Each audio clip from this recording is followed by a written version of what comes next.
तर हा आहे माझा फर्स्ट व्लॉग. मी सकाळ सकाळी 9 वाजता उठली आणि अंघोळ करून आजीने बनवलेला काढा पिला खोकला झाल्यामुळे.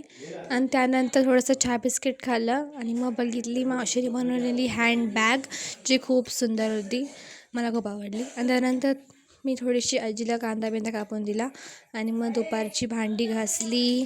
त्यानंतर थोडेसे आजीवर गप्पा मारल्या. इथे मला आजी खूप जास्त ओरडत होती की काय मदत करत नाही, जाऊन कचरा काढ. मी तिला कन्व्हिन्स करत होते. थोड्या वेळाने मी कचरा काढला आणि मग चालायला गेली थोड्या वेळ आमच्या इकडे. आणि मग मी वॉक केली अर्धा एक तास. आणि त्यानंतर मग मावशीकडे गेली. तिथे एक क्यूटसा बाळ होतं, त्याच्यावर थोडंसं आम्ही खेळलो. आणि मग परत थोडासा कांदा बिंदा कापून दिला, मी सुद्धा दिला होता ह्याच्यामध्ये. आणि मग आम्ही खेळलो वट्यावर. आणि मग मस्तपैकी मिसळपावचा बेत होता. मग मिसळपाव खाल्ली, जी स्पेशली आमच्या काकीने बनवली होती. आणि मग आम्ही